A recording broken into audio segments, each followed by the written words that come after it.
You know, when you think about the big issues shaping our world, well, love and romance might not be the first thing that comes to mind, right? Probably not, no. But what if those two things, our deepest human connections and the profound changes happening to our planet, what if they're actually becoming deeply, sort of inextricably linked? It's a fascinating thought. That's exactly what we're diving into today. We're going to explore a really fascinating and maybe unexpected area, a climate change romance. Yeah. It's an intersection that's definitely growing in prominence, and it's really not just for entertainment value. Right. These narratives, they seem to be revealing a powerful societal need, a need to process and respond to a changing world, but on a deeply human scale. So it's about understanding ourselves in this new context. Precisely. Our mission for this deep dive is really to explore exactly how human relationships, particularly the romantic ones, are forged, how they're challenged, and how they're sustained within this profound context of ecological upheaval. And you've looked at quite a bit for this. Oh, yeah. We've pulled from a pretty diverse stack of sources, contemporary literature, some really groundbreaking films, and quite a bit of insightful academic research. All of it sheds light on this emerging phenomenon.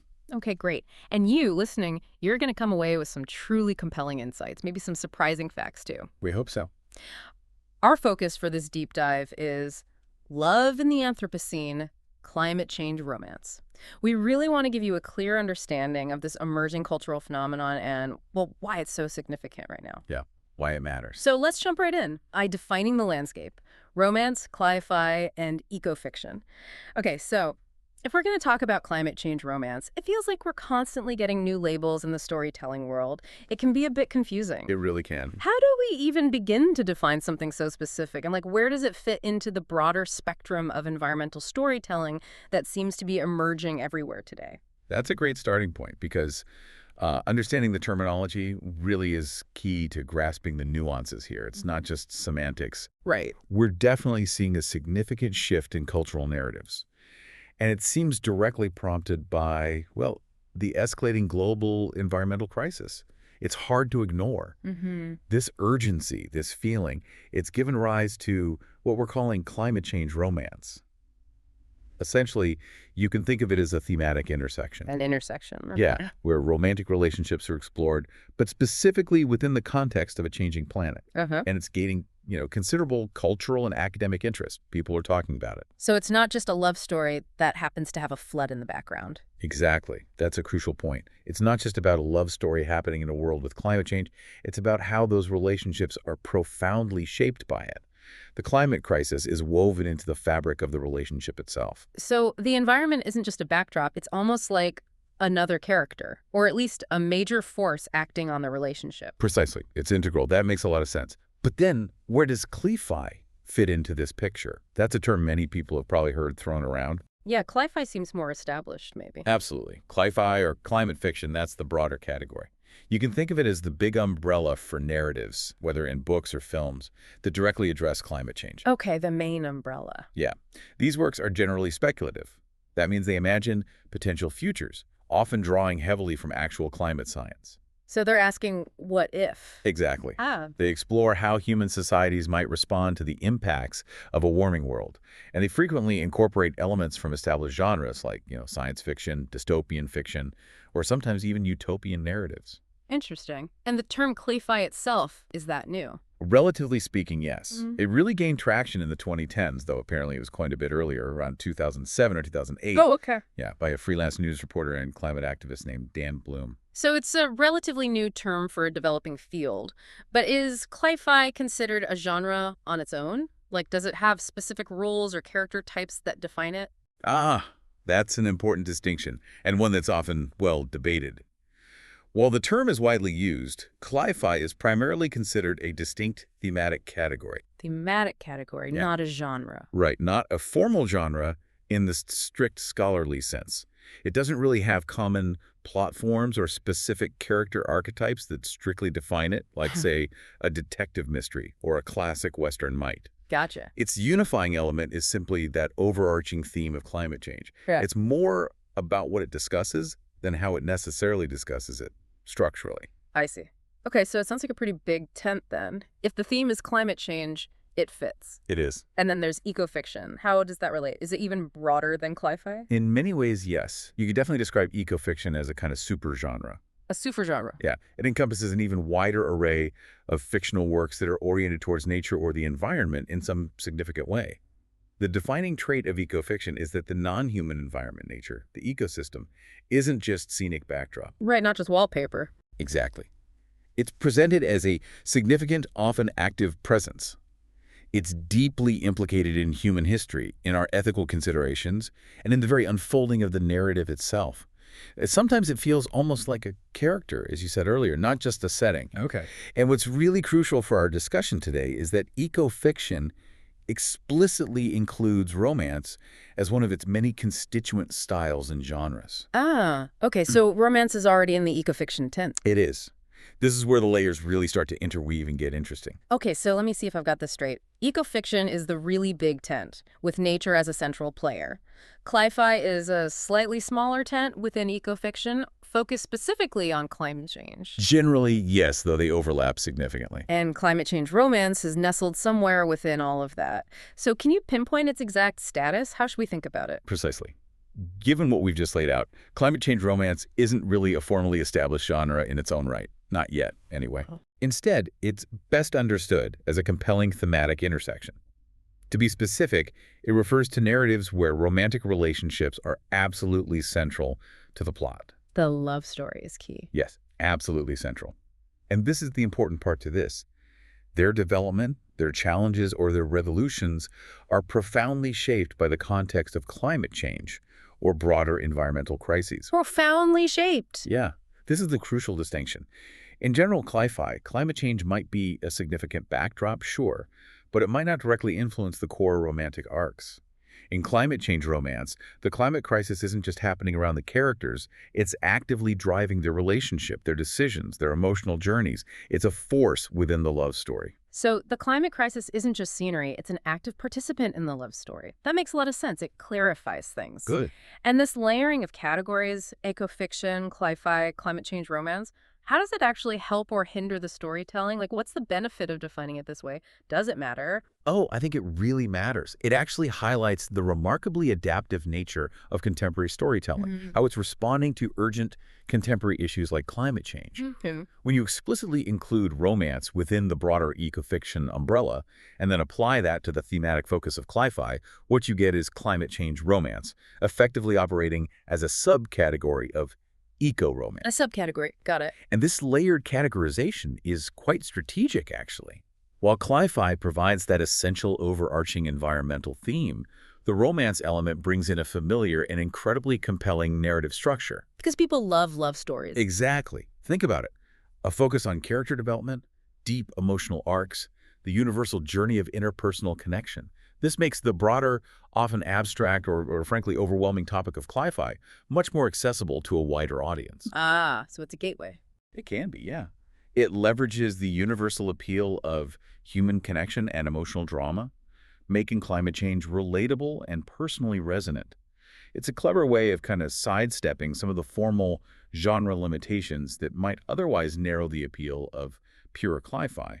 You're drawn in by the human story, the romance, and then the climate reality becomes inescapable within that very personal context. That's brilliant. It's using what we already connect with a good love story to get us to engage with something incredibly complex and maybe even scary. Precisely. It makes it feel closer, more immediate. So, okay, if we agree this is a clever narrative approach, why is it so relevant for us, the listener, right now? Why are these human-scale narratives so important in the face of such a vast global crisis? Well, they're becoming increasingly relevant precisely because the prevalence of global environmental issues as fictional themes reflects a deep, common societal need. We're seeing it everywhere. The need to make sense of it all. Exactly. Beyond purely scientific explanations, which are, of course, absolutely vital, there's a clear yearning for imaginative and, crucially, emotional narrative responses to our shared concerns. Concerns about humanity's future on a warming planet. This is exactly where climate change romance finds its particular relevance, and I think its power. So it's about more than just data and graphs. It's about feelings and lived experience. It's hard to care about a pie chart as much as you care about a person, right? That's a great way to put it. The emotional connection is absolutely key. Yeah. Climate fiction, really in all its various forms, plays a crucial role. It helps readers and viewers maybe prepare for, cope with, and even start to devise solutions for the climate crisis. How does it do that? By vividly imagining diverse consequences and potential fictional solutions. And by presenting these scenarios through human stories, cli-fi helps individuals connect emotionally to the crisis. We know that stories, especially fiction, are incredibly powerful tools. They can build emotional resilience. They can drive action. Some studies actually indicate that a lack of emotional connection to our future selves can really hinder present action. We don't act now if the future feels abstract. That makes sense. If you can't feel it, why change? Exactly. And fiction has this unique capacity to translate complex scientific data and abstract threats into immediate and visceral experiences. It makes them far more impactful than scientific literature alone ever could for many people. And this emphasis on emotion, on feeling, it Yeah. seems like a deliberate shift in how we talk about climate change overall, doesn't it? Not just in fiction. It absolutely is. Hmm. The consistent emphasis we see, especially in discussions about cli-fi, on its ability to foster emotional resilience and connection, Yeah. it points to a very deliberate, almost strategic shift in climate communication strategies. Moving beyond just the facts. Yes.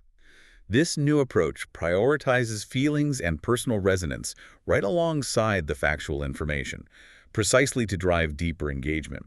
And given that romance is inherently rooted in profound human emotion, desire, interpersonal connection, well, intertwining romantic narratives with climate change serves as an exceptionally potent emotional bridge. Makes sense. This approach makes the vast global crisis intensely personal and relatable.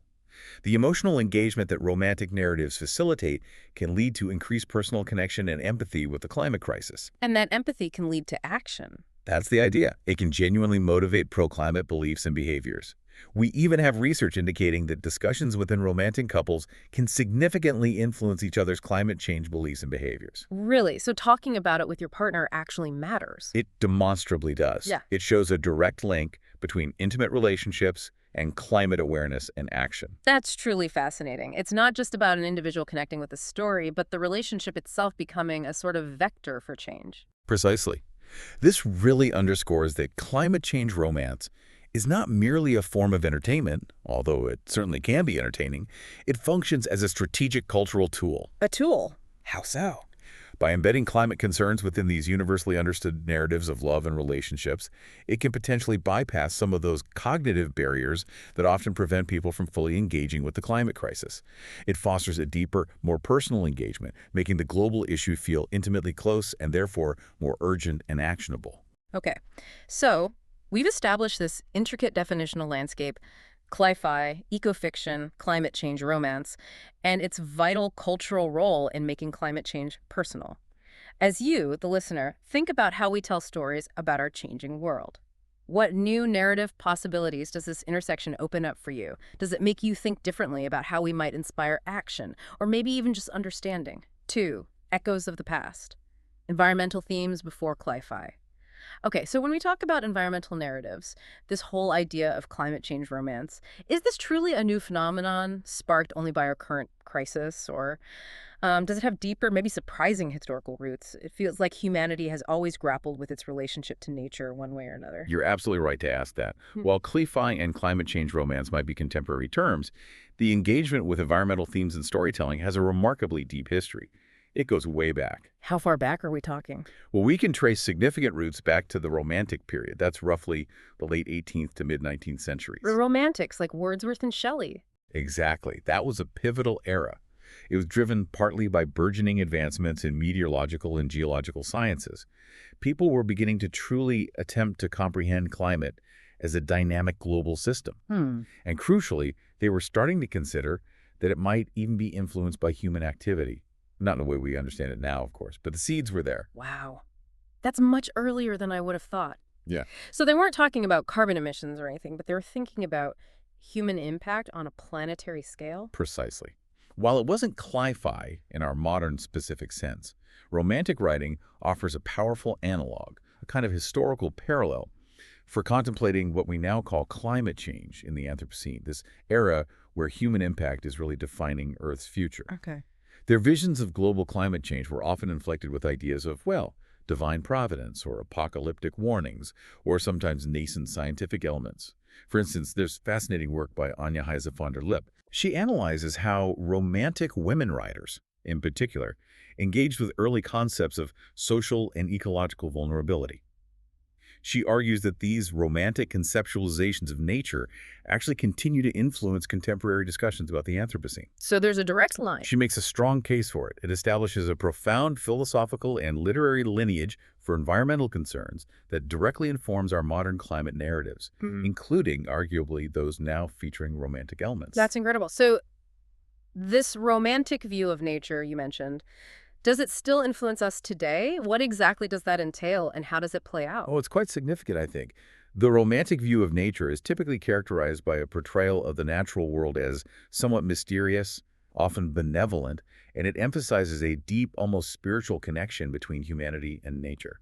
Think big, sublime landscapes, awe, that Yeah. sort of thing. And interestingly, research has shown that holding this kind of perspective positively correlates with individuals' risk perceptions of man-made hazards, specifically including climate change. Really? How so? Well, if you see nature as something profound and interconnected, you might be more sensitive to threats against it.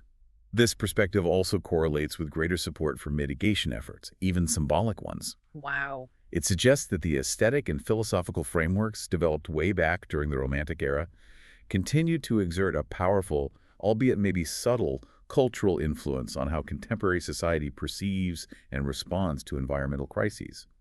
This deep cultural and emotional bedrock is often what underpins modern climate narratives, especially those featuring romantic relationships, making the plight of the planet feel like a personal and emotional issue, not just a technical one.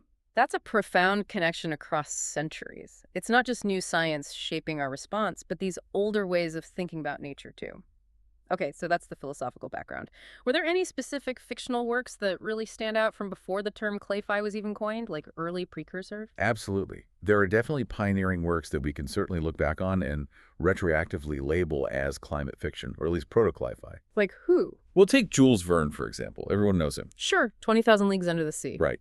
But in The Purchase of the North Pole from 1889, he actually imagined climate change caused by tilting the Earth's axis. Whoa. Okay. And in his novel Paris in the 20th century, which was written much earlier but published posthumously from 1883, he depicted a sudden, prolonged temperature drop, creating a kind of mini ice age in Paris. Verne was really ahead of his time. He certainly was.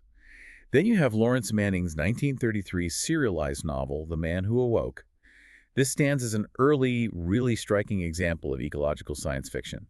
It explicitly portrays environmental destruction resulting from the overuse of fossil fuels, global warming, and deforestation. In 1933, that's incredible. It really is. And what's particularly chilling about Manning's work is how future generations in the narrative actually refer to 20th century humans as the wasters. The Wasters, ouch, that's quite a title for us. That's a remarkably prescient view for the early 20th century. It truly is. And then, jumping forward a bit, the British author J.G. Ballard. He extensively utilized apocalyptic climate change as a setting in his early science fiction novels in the 60s. Ballard, yeah, I know his work. His 1961 novel, The Wind from Nowhere, depicted civilization being basically reduced to ruins by persistent hurricane-force winds. A year later, in 1962, The Drowned World described a future characterized by melted ice caps and drastically rising sea levels, submerging cities like London. Well, wow, so he was really painting these pictures of climate disaster early on. Absolutely. These early works, long before the full scientific consensus on human-caused climate change really solidified, clearly demonstrate a long-standing literary engagement with profound environmental shifts and their potential impact on human civilization. They show that authors were already exploring these themes, using them as a powerful narrative device to talk about humanity and society. Okay, so these themes were always present, maybe lurking in the background or used as speculative elements.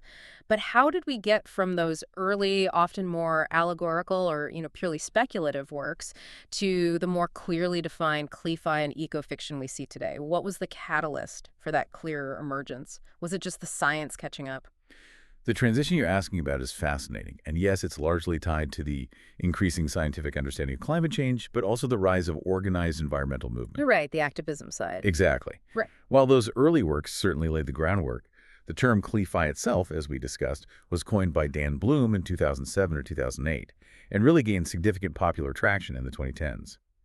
This period saw a huge increase in public awareness of climate science, thanks to things like the IPCC reports. and writers began to engage with it more directly, more systematically. Cli-fi narratives became typically more speculative, intentionally envisioning potential futures based on climate science, and they frequently incorporated elements from established genres like sci-fi, dystopian, or utopian themes, as we mentioned. And what about those characteristic elements you mentioned earlier for cli-fi? How do those specifically mark the shift from the earlier works? Like, what makes modern cli-fi feel different? Good question. These newer cli-fi narratives often feature a kind of accelerated pacing, often punctuated by moments of acute crisis, superstorms, droughts, sudden collapses. There's often an anxious and frequently fearful mood that pervades them, which really reflects the real-world anxieties many people feel about our future. Yeah, you can feel that anxiety. Definitely. We see dramatic transformations of the setting cities submerged, landscapes turning to deserts, extreme weather events becoming the norm, almost mundane in the story's world. And crucially, the plots often center deeply around the emotional arcs of characters as they grapple with these overwhelming changes. The purpose, as we noted, seems to be translating that complex scientific data into relatable human experiences, fostering that essential emotional connection to the climate crisis. Making it human. Making it human. And eco-fiction, how did it really rise to prominence and become that super genre you described? Was that happening alongside cli-fi? Ecofiction's rise in popularity largely coincided with the burgeoning environmental movements of the 1960s and 70s. This was a period of increasing environmental consciousness, fueled by hugely influential works like Rachel Carson's Silent Spring. Right, a landmark book. Absolutely. Ecofiction directly addresses environmental issues, or, more broadly, the intricate relationship between humanity and the physical environment. It often highlights the stark contrast between, say, traditional, more harmonious worldviews and industrial, exploitative ones. Its super-genre nature means it's incredibly interdisciplinary and holistic. It's not confined to one style. It encompasses a wide array of existing genres. You'll find ecofiction elements in mainstream literary fiction, westerns, mystery novels, romance, and speculative fiction. This broad reach is key to its pervasive influence. Okay, so it's not really a new type of story, but maybe a new lens, an environmental lens, through which many existing types of stories are being told. Precisely. And this leads us back to that crucial distinction that multiple sources explicitly emphasize. Cli-fi is not a genre in the scholarly sense. It lacks the formal characteristics of a genre proper. Right, the theme defines it. Exactly. It's defined primarily by its thematic focus on climate change. However, and this is important, it borrows from and often embraces elements of different existing genres. This distinction is vital for understanding climate change romance.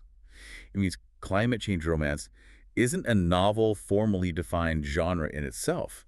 Instead, it's the application of the conventions and tropes of the romance genre. Like the meet-cute, the conflict, the happily ever after, or not so happily. Exactly. Things like character development focused on the relationship, the emotional conflict between partners, the progression of a relationship, that will they, won't they tension, or the search for some kind of resolution or future together, all applied to the thematic content of climate change. So it's more like a thematic overlay rather than a brand new box for books to go into. You take the romance structure and lay the climate theme over it. That's a perfect way to describe it. Thematic overlay. And this approach is incredibly powerful. It allows cli-fi and specifically climate change romance to transcend rigid genre boundaries and permeate various literary and cinematic forms. This flexibility is absolutely key to its potential impact. Why is that flexibility so important? Because it enables these stories to reach incredibly diverse audiences. People who might not typically pick up a book labeled environmental fiction or watch a documentary about climate science might pick up a romance novel or watch a relationship drama. Oh, okay. By embedding climate concerns within these familiar and emotionally compelling human stories, these narratives draw people in on a personal level. They make the abstract and often overwhelming issue of climate change feel tangible and immediate. It's about meeting the audience where they are, with stories they already love, and subtly, or sometimes not so subtly, weaving in the urgent realities of our changing planet. That makes a lot of sense. We've journeyed from romantic ideals way back when to early speculative fiction, understanding how environmental concerns have long been intertwined with human stories. For you, the listener, as you reflect on this lineage, how does it change your perception of today's climate change narratives? Does knowing this long history of grappling with our planet make them feel more urgent, perhaps? Or maybe more deeply human? 3. The personal impact. Love and relationships in the Anthropocene. All right, now that we've sort of got a handle on the landscape of environmental storytelling, the definitions, the history, let's get personal. Let's really drill down.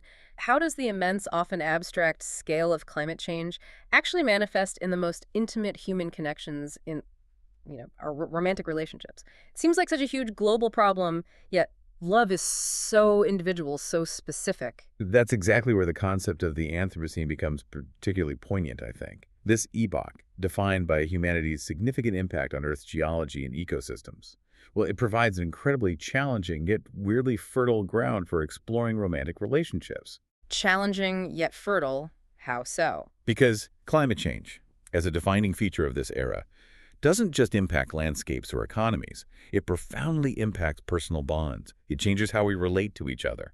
It offers a crucial lens through which to understand the broader human experience of environmental crisis, precisely because a relationship is where those abstract anxieties often become deeply personal, deeply felt. So it's not just the external environment that changes, but our internal emotional landscapes as well, within the relationship. Absolutely. Yeah. Climate change introduces profound stressors, new anxieties, disruptions, things that can significantly strain and even fundamentally transform romantic relationships. Things weren't there before.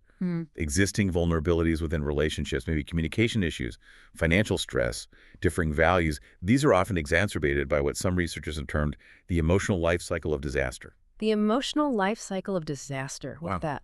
It's a concept typically applied to individuals coping with traumatic events, but it applies quite intensely to couples too. They might move through phases of shock, denial, acute stress as the impacts hit, and then potentially recovery or adaptation, or maybe sustained struggle and conflict. Can you give us some concrete examples of that strain? It's still a bit hard for me to imagine something as vast as a changing climate directly causing, say, a breakup or major conflict. Well, studies provide pretty clear evidence, unfortunately. Natural disasters, floods, wildfires, hurricanes, which are increasingly linked to climate change in terms of frequency and intensity, they can lead to heightened mental health problems within affected populations. That's well documented. Okay, that makes sense. And crucially, within existing relationships, these events are correlated with increased marital conflict and even a rise in divorces in the aftermath. Wow, really? Divorces? Yes. For a very specific illustration, consider the aftermath of Hurricane Katrina in New Orleans. Research found that the loss of male employment, a direct economic consequence of the disaster, was identified as a major stressor on low-income mothers and their relationships. Ah, okay. This demonstrates how economic and social disruptions, triggered by environmental catastrophes, cascade directly into personal relationships, creating immense pressure and fundamentally altering family dynamics and relationship stability. That's a really stark, concrete example. But you also mentioned earlier that sometimes shared adversity can strengthen bonds. Is that a counter-narrative we see as well? It can't all be negative, can it? Absolutely, and that's important to remember. While there's undeniable strain, shared experiences of adversity and the sheer necessity of collective survival relying on each other can also foster remarkable resilience and deepen bonds. Some studies do suggest that after the initial stresses, some relationships can emerge stronger, with partners feeling a deeper connection having weathered the storm together. Okay, so it can go both ways. It really can. A romantic relationship, being such a fundamental unit of human connection, naturally becomes a microcosm for these broader societal impacts. By focusing on the dynamics within a couple, the vast and abstract climate crisis can be experienced and understood on a deeply personal, relatable, and emotionally immediate level. Right, it brings it down to earth. Exactly. It's no longer just a distant threat on the news. It's something a couple is navigating together intimately, day by day. This nuanced exploration of how external environmental pressures reshape internal relational landscapes. It provides a powerful and accessible entry point for readers and viewers to engage with the larger environmental themes. It makes the distant threat feel intimately close and personally relevant. So love can be strained, tested, transformed by these pressures, but can it also be a powerful force for hope? Or maybe even a catalyst for action in these increasingly challenging times? It feels like we need all the hope we can get right now. It absolutely can be. And I think that's one of the most compelling aspects of climate change romance. In the face of potentially devastating climate scenarios, love, desire, pleasure, they're often presented in these stories as fundamental elements for envisioning and actively wanting a future worth fighting for. So it's not just about surviving, but about having something worth surviving for. Precisely. It's not just about duty, it's about desire. And this aspect is particularly emphasized, interestingly, in the context of queer relationships, which is a fascinating development within the genre. That's interesting. Why specifically queer relationships? What's the connection there? Well, the argument that's emerging in some scholarship and fiction is that in queer relationships, the absence of a traditional reproductive imperative that societal pressure to have children and continue a biological bloodline allows pleasure and connection themselves to serve as a kind of radical act of resistance. Resistance. How so? Resistance against despair, against the idea that the future is only worth saving for biological offspring. It serves as a beacon of hope for futurity defined differently. The idea is that even as, a character's country is on fire, the continued desire for connection, for intimacy, for joy with another person allows characters to imagine a future and, crucially, to want a future. Ah, I see. Their love isn't necessarily about creating future generations in a biological sense. Exactly. It's about valuing the present connection and desiring its continuation, which then motivates fighting for a world where that connection, that joy is still possible. It's a redefinition of what futurity means, moving beyond just biological reproduction. That's a really powerful reframing. It takes the motivation for action beyond just saving the planet for our kids, which can feel a bit narrow sometimes. It does broaden the scope. Speaking of which, the family lens focusing on parents and children is a really common trope in cli-fi, right? Does it still hold up? Is it still seen as effective? The family lens is indeed a very common narrative strategy in cli-fi. Yeah. It appeals powerfully to intergenerational responsibility. What world are we leaving our children? It humanizes the link between past, present, and future, and frankly, it has proven pretty effective in raising awareness about climate change. It taps into deep parental instincts. A sense of butt coming. Well, yes. This approach also faces significant critiques. It can be seen as anthropocentric, focusing primarily on human well-being above all else, potentially ignoring the intrinsic value of nature itself. Okay. More importantly, perhaps, it can reinforce traditional, often Western heteronormative and procreational narratives. It centers a specific kind of family unit. Right, the nuclear family. Exactly. And in doing so, it can potentially overlook diverse family structures and, crucially, the disproportionate impacts of climate change on the global South, where communities may have very different kinship structures and face far more immediate, non-generational survival concerns. So it's effective in some ways, but also potentially limiting or even exclusive in others.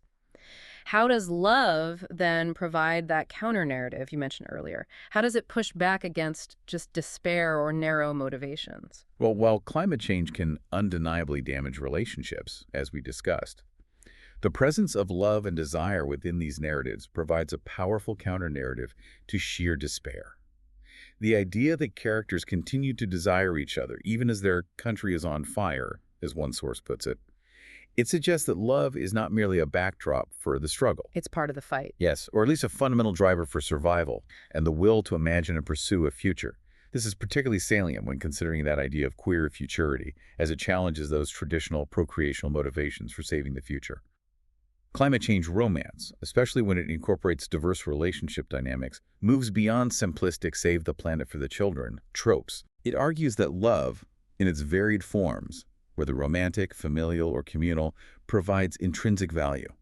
It offers a powerful, deeply human reason to fight for a livable future, not solely out of some abstract duty to unseen future generations, but for the continued experience of connection, joy, and shared existence in the present and immediate future.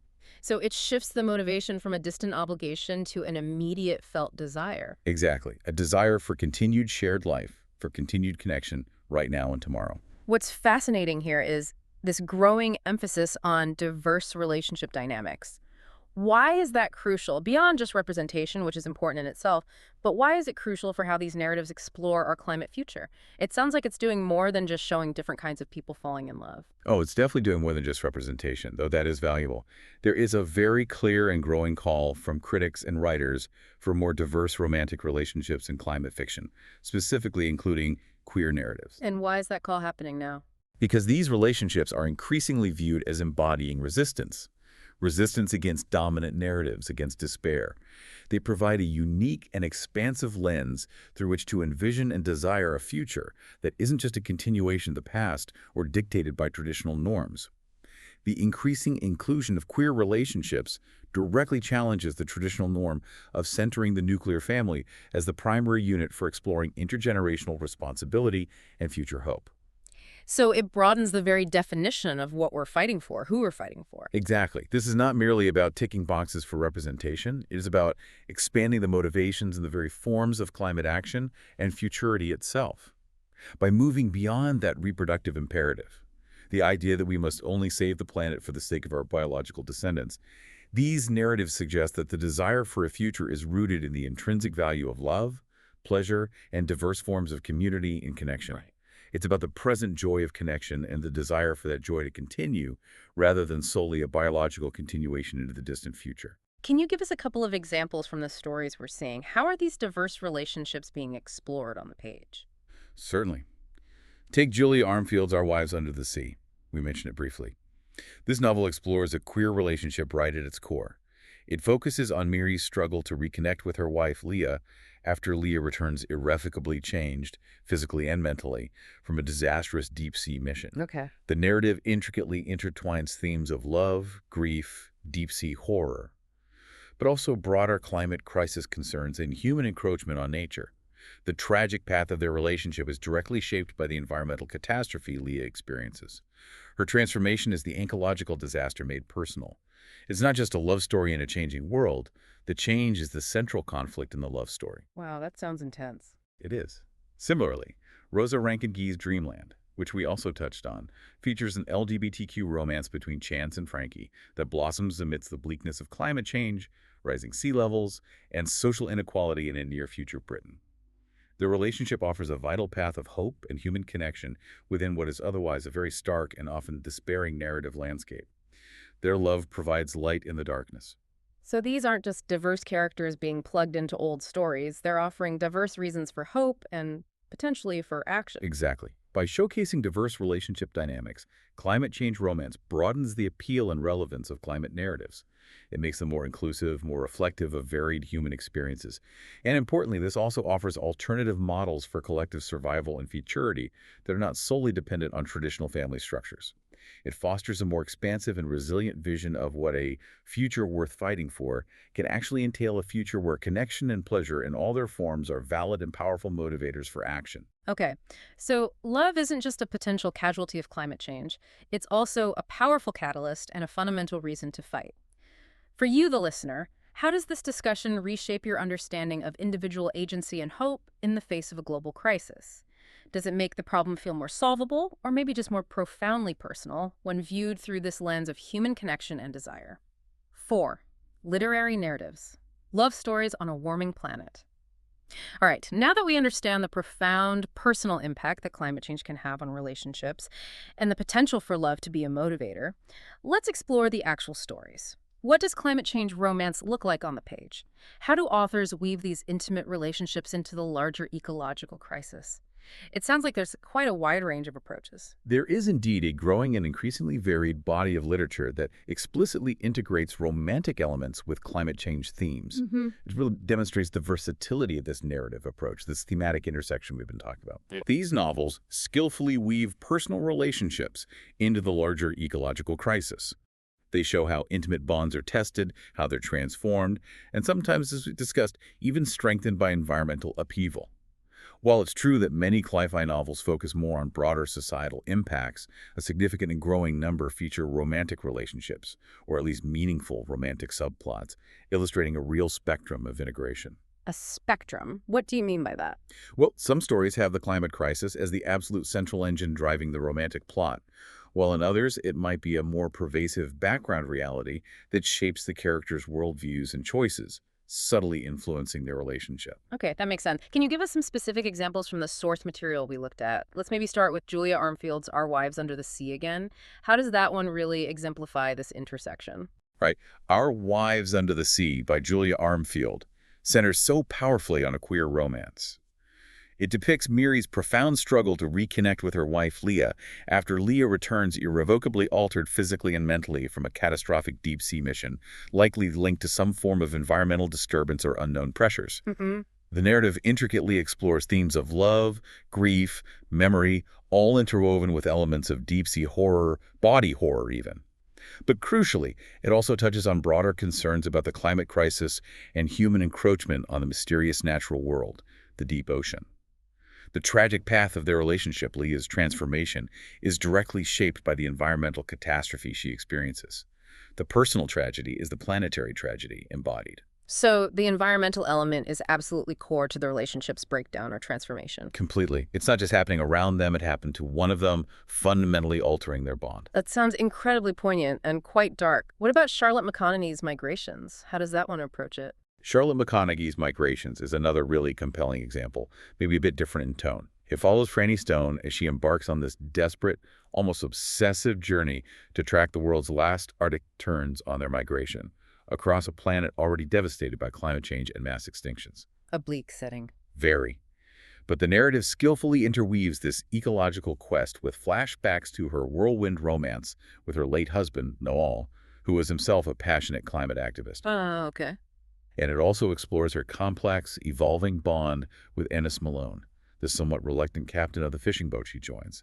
Franny's personal journey, her profound grief for her husband, and her new, complicated romantic entanglements are inextricably linked to the backdrop of environmental collapse. Her grief and longing for what's lost in her personal life, her husband, maybe her own sense of self, often mirrors the planet's broader ecological losses. There's a powerful resonance there. So the loss of love parallels the loss of nature, the extinction of species. That's a powerful metaphor playing out. Exactly. It connects the personal and the planetary through shared themes of loss and the desperate search for connection, for something enduring. Now, Silver in the Wood by Emily Tesh, you mentioned that one earlier. How does that fit in? It sounded a bit different, perhaps more fantastical. Yes, Silver in the Wood by Emily Tesh is a queer romance novella, and it focuses on Tobias, who is basically a centuries-old wild man, a protector spirit of a magical forest. His solitary existence is disrupted by the arrival of the curious folklorist Henry Silver, and a romance blossoms between them. Okay, sounds lovely, but where's the climate change? Right. While this work is often categorized as eco-romance, its environmental themes are rooted more in folklore, ancient magic, and the mystical connection between humanity and nature, rather than explicit human-caused climate change or direct industrial environmental degradation, like pollution or resource depletion. So it's more nature than climate crisis. Precisely. Its relevance to this discussion lies more broadly in its profound exploration of human-nature relationships and the transformative power of connection within a natural setting, albeit one governed by magical rules rather than purely scientific ecological principles. It shows a broader category of love entwined with the fate of a specific natural place, which is a common theme in ecofiction. That makes sense. It's still about love for and in nature, even if the climate change isn't explicitly industrial or anthropogenic. What about Gold-Famed Citrus by Claire V. Watkins? That sounds more grounded in a recognizable crisis. Yes, Gold-Famed Citrus by Claire V. Watkins plunges us directly into a recognizable near-future ecological disaster. A drought-stricken Southern California turning into a massive desert. Two idealistic young people fall in love while sort of squatting, holding out in these increasingly desperate conditions. Their romantic relationship is directly catalyzed, tested, and profoundly shaped as they embark on a perilous journey eastward, searching for water and maybe a future amidst this severe environmental crisis. Their survival, and thus their relationship's fate, is entirely dependent on how they navigate the ecologically devastated landscape. The environment isn't just a challenge. It's a constant, dangerous third party in their love story. That sounds like a classic tale of love against the odds, but with a very modern, very specific environmental twist. The drought is the obstacle. Exactly. How does Rosa Rankige's Dreamland compare to that? We mentioned it provides hope. Yes, Rosa Rankige's Dreamland is set in a near-future Britain grappling with rising sea levels that have claimed coastal areas, alongside severe economic disparity and rising political extremism. It's a bleak picture. But within this setting, an LGBTQ romance blossoms between Chance and Frankie. Okay. This relationship provides a crucial element of hope and human connection in a world otherwise defined by abandonment, loss, and environmental decay. Their love isn't just surviving the grim reality, it's actively thriving against it, acting as a source of warmth, resilience, and meaning in a harsh, climate-changed environment. It illustrates that even in despair, love can be a path forward, a reason to keep going. A flicker of light. And finally, Clara and the Sun by Kazuo Ishiguro. This one seems a bit of an outlier again, not overtly a romance novel starring an artificial friend. How does it fit? You're right, Clara and the Sun is not primarily a romance novel in the conventional sense, but it explores profound themes of love, mortality, connection, and technology through the unique perspective of Clara, the artificial friend. Environmental destruction and pollution serve as a significant, albeit mostly background, element in her world. It's implied that society is dealing with significant environmental degradation. The thematic emphasis on love within the narrative, Clara's devotion, her observations of human love, her own capacity for care, subtly suggests that addressing the climate crisis and navigating the future more broadly fundamentally requires a foundation of care and connection among beings, human or otherwise. So it's using love thematically, even if not romantically. Exactly. Clara's efforts to understand human love and her own capacity for care imply that empathy and relational bonds are crucial for humanity's future, including its response to environmental degradation.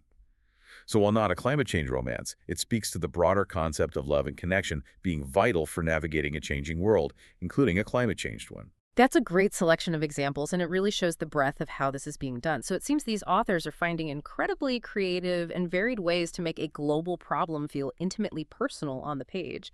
How does this translate to the visual medium? How does film and television tackle this? The immersive experience is so different, isn't it? It really is. We've seen how literary works use romantic narratives to explore the climate crisis, from direct impact to subtle thematic resonance. For you, the listener, which of these narrative approaches feels most compelling or effective in conveying the human side of climate change? Does it resonate more when the climate is the direct cause of the personal struggle, like in Our Wives Under the Sea, or when it's a more symbolic backdrop for grief and connection, like perhaps in Migrations, something to think about? Cinematic narratives.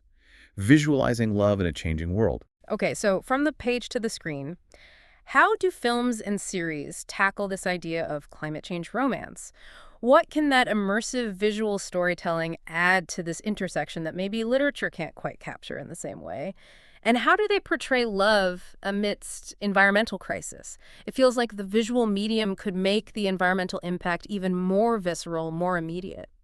You've hit on a key point there. Cinema and television offer incredibly powerful visual and narrative platforms for exploring romantic relationships within the context of climate change and environmental disaster. Yeah. There's an immediacy. Yeah. These productions utilize immersive storytelling with, stunning or terrifying visual, sophisticated sound design, and the ability to show immediate character reactions up close to portray how love endures, how it evolves, or sometimes how it breaks under the relentless pressures of a warming world. That visceral experience often makes the abstract threat of climate change feel much more immediate and intensely personal. Seeing is believing, or maybe feeling in this case. Definitely. Let's delve into some specific examples from the sources. You mentioned The Dreamlands, an upcoming BBC series based on the book we discussed. What can we expect from that visually? The Dreamlands is particularly exciting because it's an upcoming BBC series explicitly commissioned as a story of climate change and love.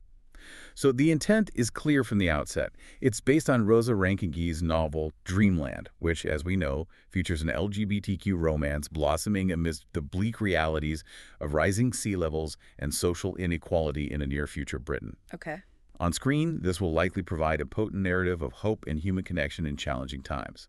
The visual medium can really amplify the stark beauty and the despair of the climate-altered landscape, flooded towns, makeshift communities, while simultaneously highlighting the intimacy and resilience of the central human connection. Seeing the characters navigate that world will be powerful. That sounds like it will be directly on point for our topic. What about an older film, like AI Artificial Intelligence from 2001? It's not a traditional romance, is it? But you included it. Why? That's correct.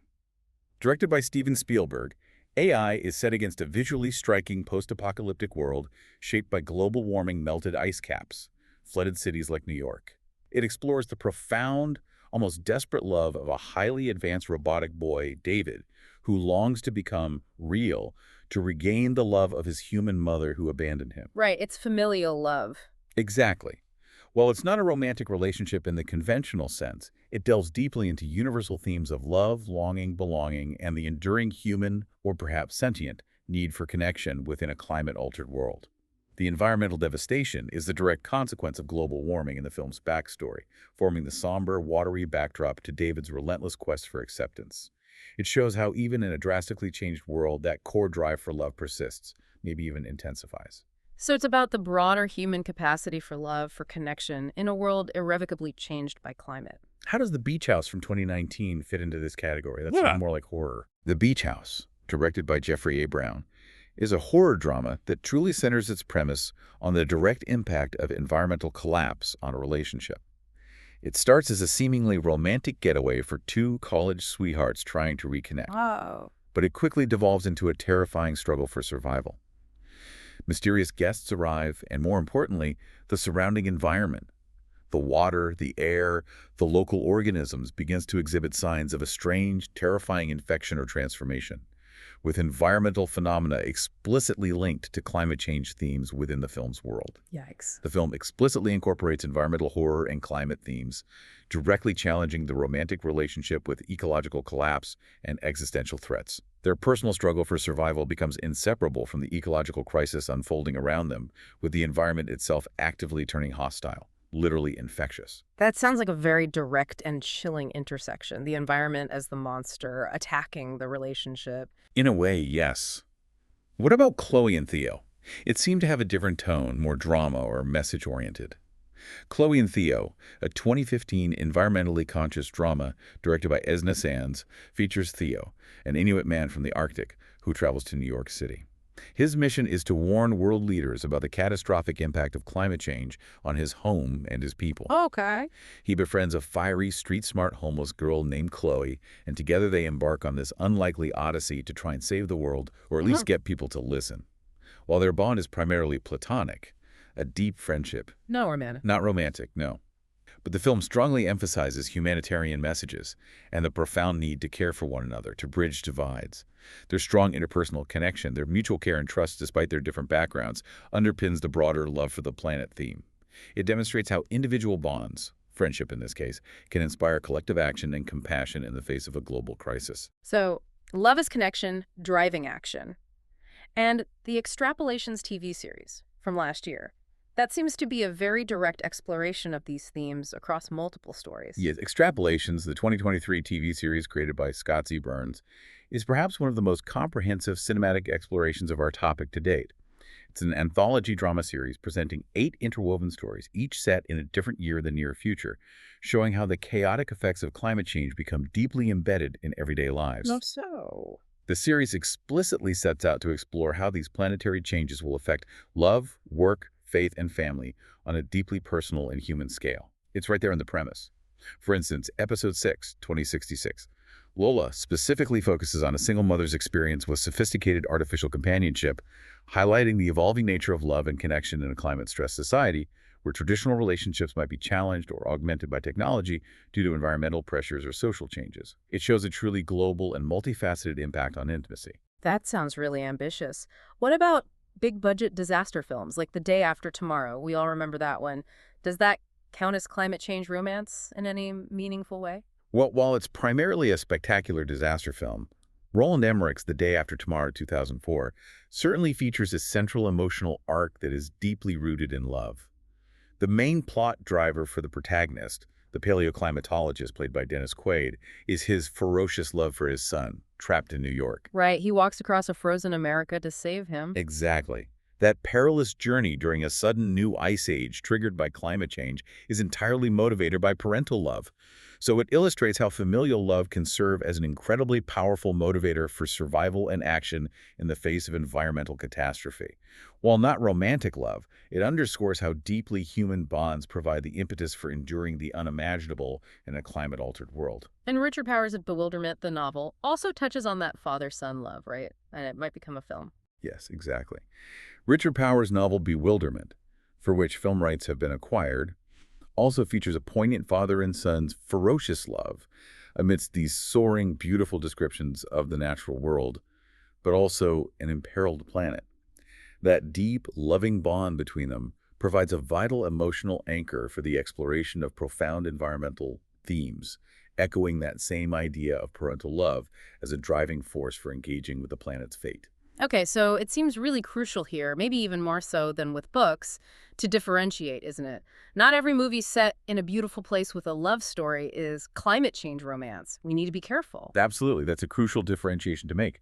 We need to distinguish between films that genuinely integrate climate change as a significant plot driver or a core thematic element interacting with the romance, versus those that are merely romantic comedies or drama set in beautiful destinations that might be threatened by climate change in the real world, but where that threat plays no real role in the film's plot or themes.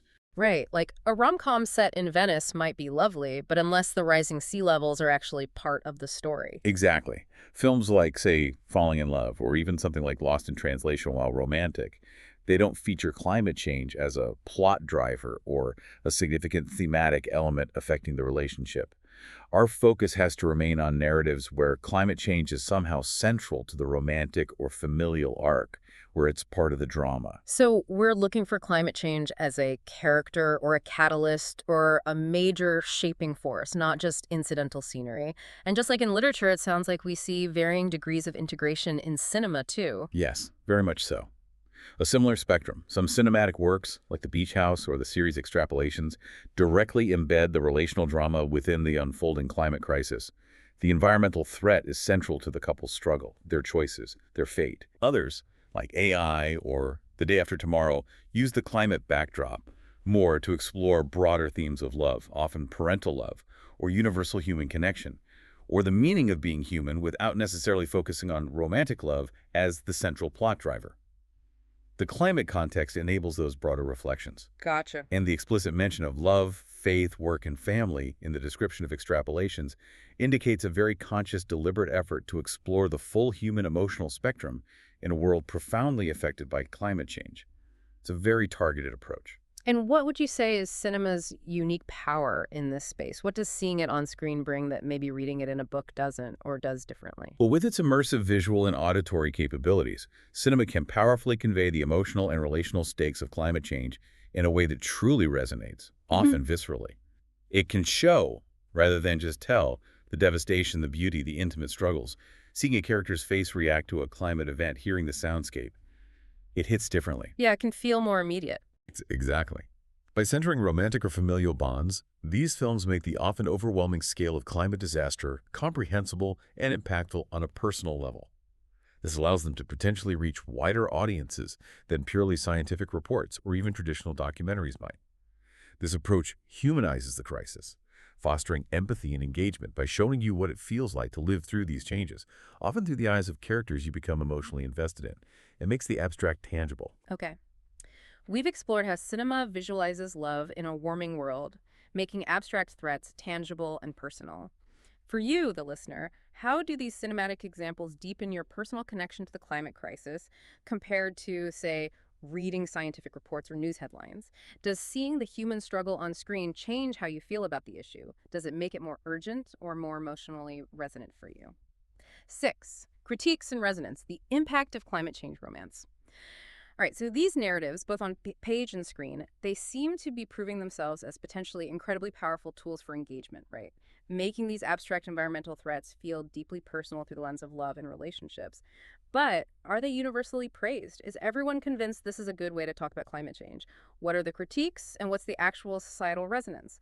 Does climate change romance really shape our understanding and, crucially, our action regarding the climate crisis? It's definitely a complex picture. While there's certainly growing recognition of its power and potential, there are indeed significant critiques, alongside what seems to be strong societal resonance. It's not a simple story. Okay, let's break that down. First, let's just underscore its acknowledged role in fostering that emotional connection and aiding climate communication. That part seems widely accepted. Climate fiction, including its romantic forms, is pretty broadly acknowledged for its potential to foster an emotional connection to the climate crisis. Which is important because Because that emotional link is deemed crucial for motivating action, particularly when scientific data alone might not suffice to compel individuals to change their behavior or advocate strongly for policies. It seems to effectively bridge that gap between abstract scientific understanding and personal, lived, felt experience. So it's about making the science feel real and immediate, not just numbers on a page. Exactly. By presenting climate change within compelling narratives, it provides a much more accessible entry point for conversations about what can be a daunting and complex topic. It makes it easier to approach through the familiar, maybe more comforting framework of storytelling. Fiction can transform those abstract or distant threats into immediate and visceral experiences for readers and viewers, effectively turning metaphorical dangers into felt realities right there on the page or screen. That's a fundamental power of narrative. And this focus on emotion, on feeling, we keep coming back to this, but it seems to be a deliberate shift in how we talk about climate change overall, right? Not just in fiction, but in communication strategies generally. It absolutely appears to be. The repeated emphasis, especially in discussions about cli-fi, on its ability to build emotional resilience and to help people connect emotionally, points to a very deliberate, maybe even strategic, shift in climate communication approaches. Moving beyond just the scary facts. Yes, or at least complementing them. This approach explicitly prioritizes feelings and personal resonance alongside factual information, precisely to drive deeper engagement. It acknowledges that facts alone are often insufficient to spur action. And given that romance is inherently rooted in profound human emotion, desire, interpersonal connection, well, it serves as an exceptionally powerful vehicle for this emotion-centric approach. That brings us back to the relationships themselves. Does this connection play out in the real world? Do real-world relationships actually influence climate action? They do, and quite significantly, according to research. Studies indicate that romantic partners can indeed significantly influence each other's climate change beliefs and behaviors. Just talking about it matters. How so? Discussions about climate change within intimate relationships can lead to a deeper, more accurate understanding of a partner's climate ideology. You really get where they're coming from. And importantly, these conversations can increase overall engagement with the issue for both partners. This demonstrates a direct, real-world societal impact of relationship dynamics on climate awareness and action. Wow. Therefore, when we look at climate change romance narratives, we can see they're not merely a form of entertainment. They function as a strategic cultural tool. The tool, okay. By embedding climate concerns within these universally understood narratives of love and relationships, they can potentially bypass cognitive barriers, denial, apathy, overwhelm, and foster a deeper, more personal engagement with the crisis. This could influence real-world attitudes and behaviors more effectively than purely data-driven communication alone. That's a powerful argument for its utility, for its importance, but as you said, it hasn't been without its critics. What are some of the main academic and popular critiques that climate change romance, or maybe cli-fi in general, have faced? Well, one significant concern, which was very eloquently articulated by the Indian writer Amitav Ghosh a few years back, is the perceived lack of climate change presence in what is often termed serious literary fiction. Ah, the serious literature debate. Exactly. Ghosh argued that fiction explicitly dealing with climate change is often relegated to science fiction, or what he rather dismissively termed genre outhouses, like the romance. Ouch. Genre outhouses. Yeah. It implies a historical bias, a kind of snobbery perhaps, against genre fiction in established literary circles. It suggests a literary hierarchy where romance might be considered less capable, less worthy of handling complex, serious topics, like global environmental collapse compared to, say, realism or historical fiction. So some critics might see it as not serious enough for such a grave topic. It trivializes it by putting it in a romance. That's definitely one line of critique. Some critics also suggest that if a novel primarily focuses on a romantic relationship and climate change merely serves as a convenient or fashionable backdrop, then it remains fundamentally a novel about the relationship, not fundamentally about climate change itself. This raises concerns about the potential for trivialization if the climate aspect isn't central to the narrative's core drama and doesn't drive the plot in a meaningful way. Is it just window dressing? Right. Is it using climate change or exploring it? That's the question. And there's also the concern, a quite serious one, that cli-fi could be used to spread misinformation, isn't there?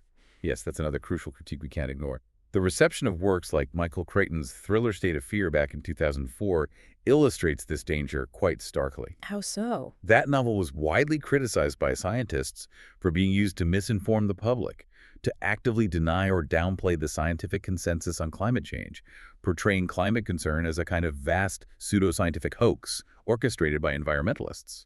It highlights the dual potential of the genre. It can be a powerful tool for raising awareness, but also, unfortunately, for spreading misinformation or fostering skepticism if the author has a particular agenda. So fiction can cut both ways. And earlier we discussed the family lens as a common narrative strategy, parents saving the world for kids. Are there critiques of that too, beyond what we already touched on regarding diversity? Yes, definitely. While the family lens is often effective for raising awareness, as we said, it is critiqued not just for potentially perpetuating Western heteronormative ideals, Hmm. but also for being inherently anthropocentric, focusing primarily on human concerns and human lineage. Okay. This focus can potentially overlook diverse global South perspectives, varied family structures, and maybe even the intrinsic rights or value of the non-human world itself. It keeps the focus squarely on us. Gotcha. So these critiques, especially the seriousness one, present a fundamental challenge, don't they? They do.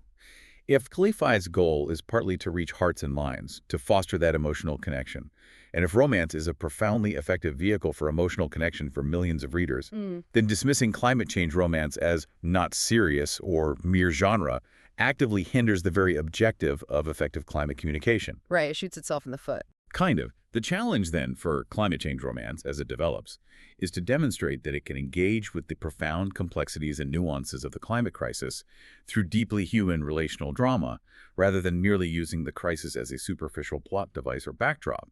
It needs to prove it has depth. Okay. So despite these valid critiques, how do these stories, especially those focused on love and connection, actually influence how people perceive climate risk and, crucially, how they act on it? Do they really move the needle beyond just providing entertainment or catharsis? Well, connecting back to some earlier points, they seem to have a real influence through a couple of mechanisms. First, there's the influence of that historical romanticism on contemporary climate perception, which we Yeah. discussed. Right. The idea that a romantic view of nature, seeing it as mysterious, benevolent, deeply connected to humanity, correlates with higher risk perception. Exactly. That historical view, which is often subtly embedded in romantic narratives about finding connection in nature or fighting for something beautiful, seems positively correlated with higher risk perceptions of man-made hazards like climate change. This perspective also leads to greater support for measures to reduce climate change risks, even if those measures are considered symbolic. It suggests a deep, enduring historical and cultural influence on contemporary climate attitudes, providing a kind of subconscious framework through which these new narratives are received and resonate. So it's building on a long-standing cultural understanding of our relationship with nature. Precisely. And then, more directly impacting current behaviors, there's the demonstrated impact of interpersonal communication. The findings that discussions about climate change within romantic relationships can lead to a more accurate understanding of a partner's climate ideology and increased engagement. That underscores the immense power of interpersonal communication in fostering climate awareness and potentially action. Romantic narratives, by their very nature, bridge the gap between the individual and the planetary. They make the big picture personal. Climate change romance can therefore serve as a potent cultural mechanism for translating abstract scientific data and vast global threats into relatable, emotionally charged human experiences. And that personalization is key. It seems to be. This personal resonance can be far more effective for many people than purely factual communication in fostering empathy, driving conversations, and ultimately influencing public will for climate action. It works by making the crisis feel directly relevant to individual lives, individual relationships, individual futures. It shifts the problem from out there somewhere, abstract, to right here, affecting us, affecting our love. Okay. We've weighed the criticisms against the profound potential impact of these narratives on climate communication and public engagement. For you, the listener, how does this discussion influence your own view on the effectiveness of storytelling versus, say, purely scientific data and inspiring action on climate change? Do you find yourself more moved, more motivated by a statistic, or by a deeply personal struggle portrayed in a story? 7. The horizon. Future trajectories and evolving love. Okay, looking ahead now. We've talked about where it came from, what it looks like now, its impact. But what's next for climate change romance? Is it likely to stick around as a distinct category? Or will it inevitably evolve into something different as the climate crisis deepens and becomes, frankly, even more undeniable in our daily lives? That's the million-dollar question, isn't it? Where does it go from here? There's actually a significant trend emerging in discussions about cli-fi more broadly that suggests that climate fiction may someday cease to exist as a genre at all. Cease to exist. But you just argued it's growing and important. Right, it sounds contradictory, but the argument isn't that it's becoming irrelevant. Quite the opposite. The idea is that as the effects of climate change become increasingly undeniable, increasingly embedded in everyday life across the globe, well, the argument is that eventually to write any novel set in the present or near future will be to talk about climate change, whether implicitly or explicitly. Ah, I see. So it moves from being a specialized topic that needs its own label to being just an assumed part of the reality of any contemporary story. Exactly. It implies a future where cli-fi is no longer a niche category that you specifically seek out, but simply becomes contemporary fiction or realist fiction. Environmental concerns, climate impacts, would just be implicitly woven into realist narratives, almost as a given backdrop, like weather or politics or the economy are now. That's a fascinating idea. Is anyone advocating for that specifically? Yes, the writer Lydia Millett, for example, has made a call for what she terms realist climate fiction. She advocates for intimate stories of ordinary life where the tremors of climate collapse hum in the background. Oh, in the background. I like that. Yeah, it suggests a subtle yet pervasive presence of climate themes, not necessarily an overt disaster plot in every story. This consistent argument, which you hear from several critics and writers, suggests a profound shift in literary representation is underway, or at least possible.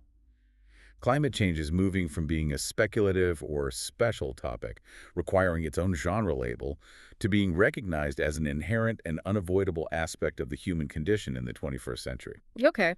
And if that holds true, what does it mean for climate change romance specifically? Well, if climate change becomes the assumed background reality, then romantic narratives will naturally unfold within this climate-altered reality.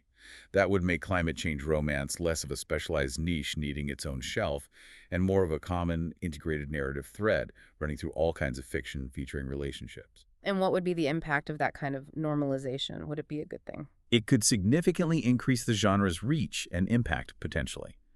Readers would encounter climate themes implicitly woven into stories they might otherwise read primarily for their romantic elements, fostering a broader, perhaps more subconscious, engagement with the crisis. It signifies a potential maturation of the literary response to climate change, moving from overt warning or specialized topic to inherent reality. It would reflect a deeper societal integration of environmental consciousness. It's less about preaching to the choir and more about reflecting the world as it is and will be for everyone, including people falling in love. That's a really interesting potential evolution. Beyond just becoming more mainstream or integrated, are there any emerging trends in the type of stories being told within this space? Or maybe how love itself is being portrayed? Is the content changing too? Definitely. Looking at the broader category of scientific romance, which often overlaps with cli-fi and ecofiction, that space is already exploring really complex themes. Things like the impact of artificial intelligence on human relationships, the ethics of genetic engineering, the consequences of virtual reality on intimacy. Right, things we see in shows like Black Mirror sometimes. Exactly. These technological and ethical considerations are highly likely to increasingly intersect with climate change romance. We could see stories about love in a world with climate refugees and advanced AI companions, or relationships grappling with decisions about genetically modified children adapted for a harsher environment. It creates potential for much more complex and multifaceted narratives that truly reflect the intricate, overlapping challenges of the Anthropocene. Wow. So love in a world with AI or genetic modifications and climate change, and that sounds incredibly complex to navigate, both for characters and writers. It is. Future climate narratives will likely continue to explore how the changing planet affects core human experiences, love, faith, work, family, on that deeply personal scale. But with these added layers of technological and societal change driven by or intersecting with the climate crisis. And what about the call for diverse relationships that we discussed earlier? Do you see that continuing to be a driving force in these future stories? Yes, absolutely. I think that trend is only likely to strengthen. There is that clear and growing call for more diverse relationship dynamics within climate fiction, including queer narratives.